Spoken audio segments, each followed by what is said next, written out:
And then in terms of behavioural science, do you really start to look at that younger generation? Because I remember when I was actually at school, there was another bank and they got in really early with school programs with kids. And then I think that was actually pretty smart. I don't think they allow that anymore, but I'm not going to mention the bank's name.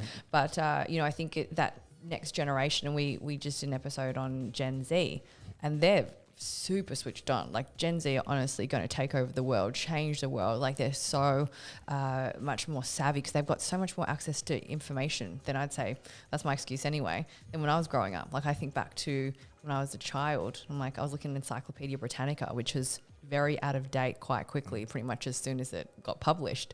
Whereas now they can literally absorb updates from someone from the other side of the world in a completely different country and socio-economic background. So do you feel like there's a big focus as a business on, I guess, marketing towards that next generation? Yeah, absolutely. And I think, the whole program we're working on is everything is, like I said, but literally digital self-service. What COVID also did is, of course, we had to shut the branches. So, just really literally had to kind of leapfrog in terms of the development we were doing in terms of actually making sure that we can make, the broad set of the population digitally active. Now, of course, the younger population tend to already be, I've actually used that generation to kind of educate their parents and their grandparents to actually become more agile on that. And again, like I said, we do a lot of test and learns in terms of financial well-being, and we kind of want to use that as our platform also in with the younger audiences.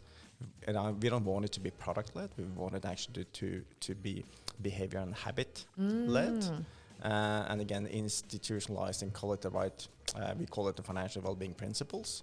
And they're very simple, spend less than you earn, save for a rainy day, things like that. Just educate or empower and, get them to learn and understand the importance of these simple principles in terms of actually as a starting point, because it gets more complex later when you're going to start to, save for a home, then buy a home, potentially buy investment property, and then, start to do thinking more about retirement as well. So the principles go through all the journey, but, in terms of the younger audiences, we're focusing on the simpler principles, and then the products get tagged in rather than the other way around. That's great. And it's almost like that content style marketing. So you're not just going, here's the product. It's like, actually, this is what you should be doing. So this is the content and it's around the principles. And this is how we can actually help you spend less than you earn, which is something that I need to always work on because I love shopping.